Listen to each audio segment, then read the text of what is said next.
Bonjour à tous. Alors, je pense que sur toutes les vidéos de ma chaîne, celle-ci sera une des vidéos les plus pénibles à mon avis pour moi à tourner. Peut-être encore plus que la vidéo par rapport à mon accident. Parce que voilà, le sujet m'est assez cher. J'ai décidé d'intituler cette vidéo parenthèse, comme vous avez pu voir dans le titre. C'est une vidéo qui ne se rapporte à aucun format déjà connu sur la chaîne. D'ailleurs, je vais voir si cette vidéo va rester sur la chaîne ou pas.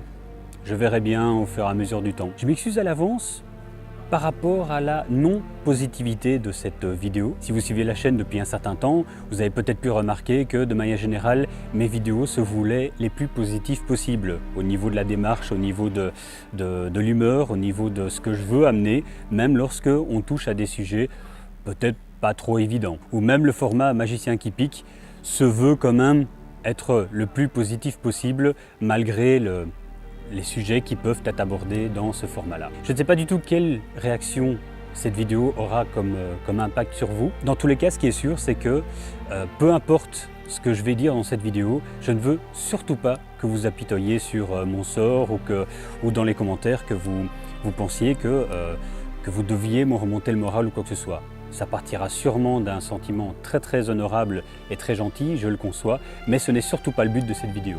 Pour les plus fidèles d'entre vous au niveau de la chaîne, vous avez peut-être pu remarquer que ces derniers mois, l'activité était quand même un petit peu moins intense. Et je vais justement vous expliquer pourquoi.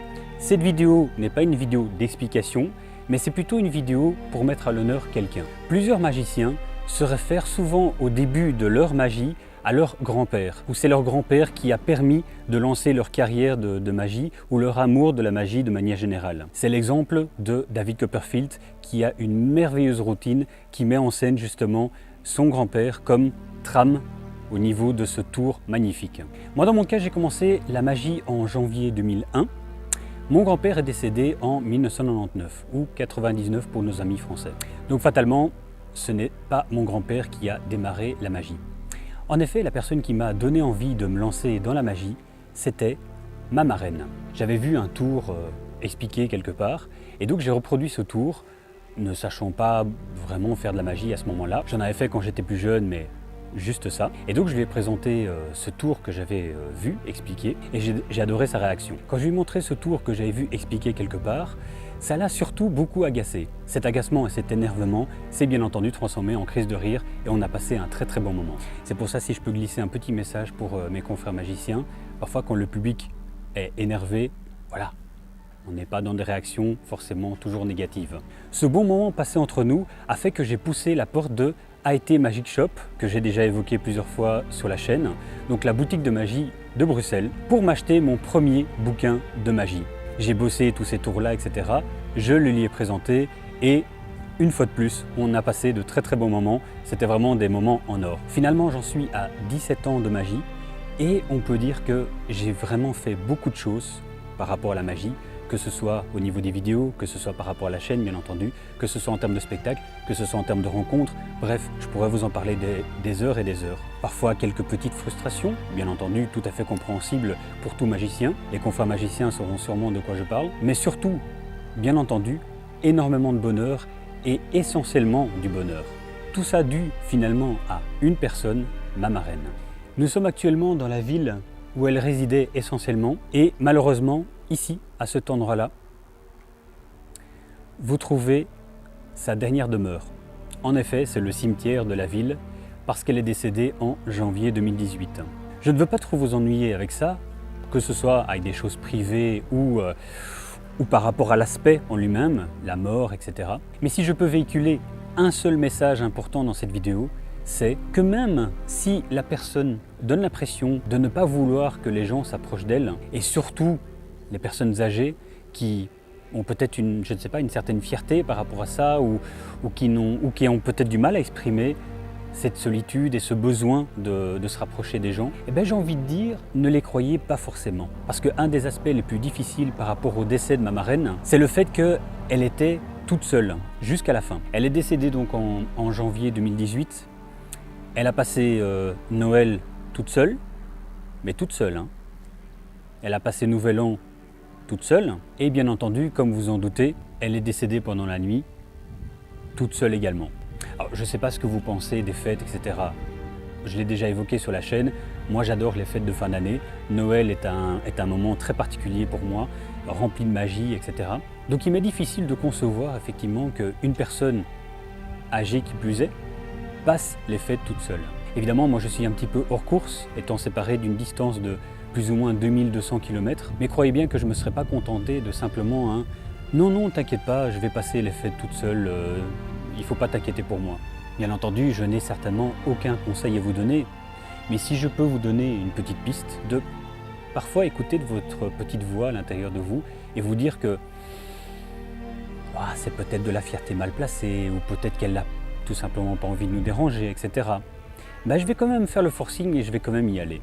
Alors, dépeint comme ça, on pourrait penser que c'était quelqu'un d'acariâtre qui ne voulait personne auprès d'elle. Or, ce n'est pas le cas du tout.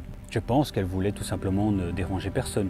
Point. Et finalement, j'en viens à la conclusion. Est-ce que finalement, son décès est si innocent que ça? Ce que je veux dire, c'est que passer Noël toute seule et le Nouvel An toute seule également, est-ce que finalement, l'esprit du corps humain n'envoie pas une information au corps en disant « à quoi bon finalement? Est-ce qu'il n'est pas temps de plier bagage ?» Ok, elle avait un certain âge, elle avait 81 ans. Certains pourraient dire c'est déjà un bel âge.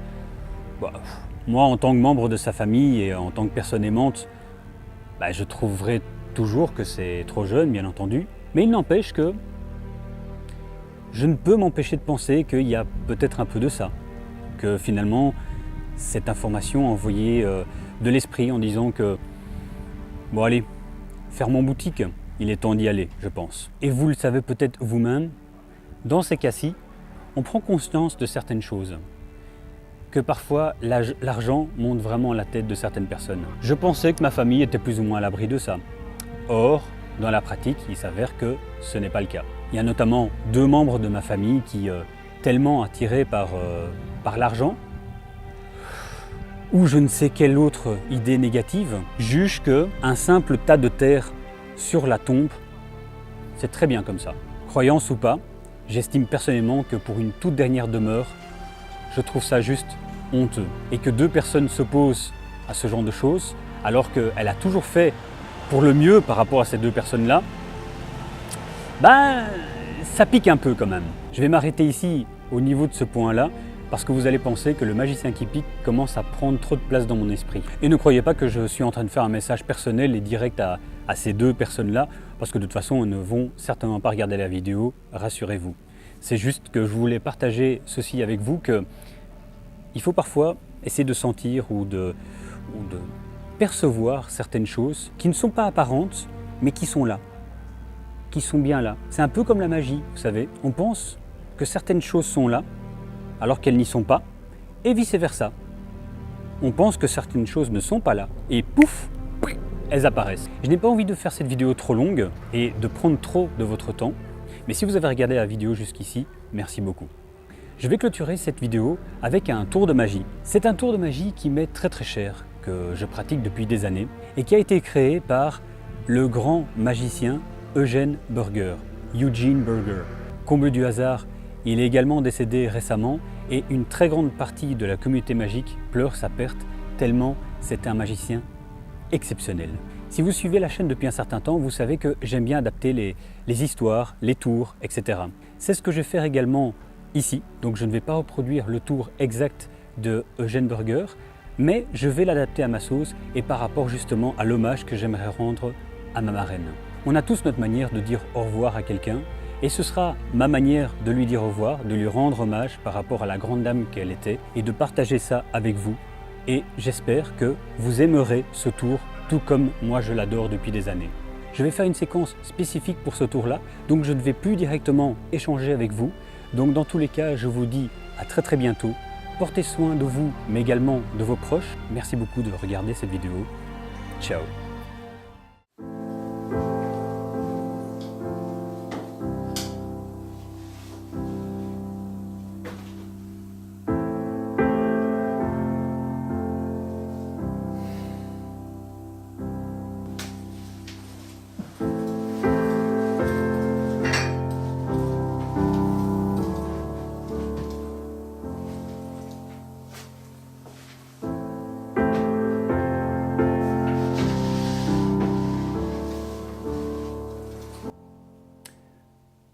sommes donc ici dans la dernière demeure de ma marraine et j'aimerais vous présenter le tour en son hommage. Voici donc le tour. Ma chère marraine, j'ai certaines inquiétudes qui me traversent l'esprit. Tu es ici et je suis là.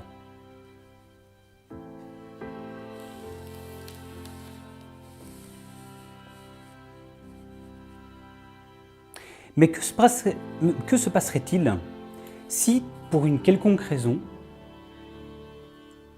je venais à partir?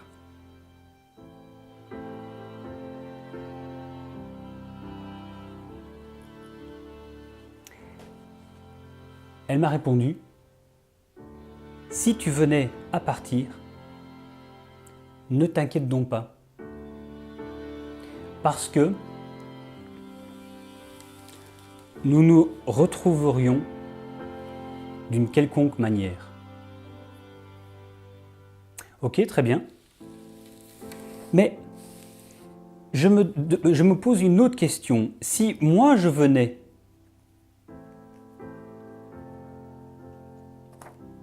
à partir, que se passerait-il? Et elle m'a répondu, je pense que je commence à comprendre la raison de ton inquiétude et la nature de ton inquiétude et la cause d'ailleurs. Je pense que ton inquiétude n'est qu'une illusion.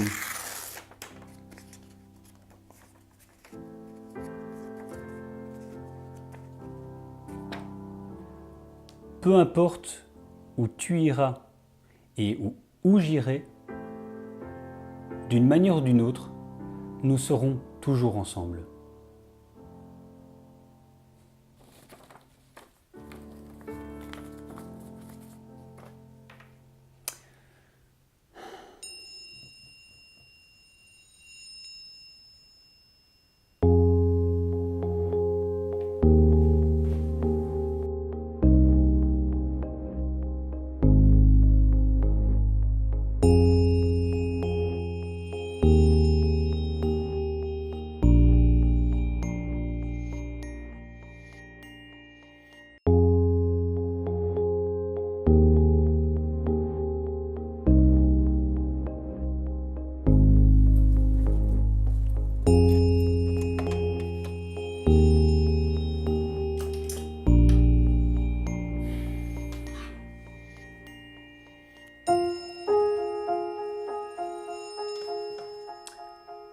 Boa viagem, madrinha.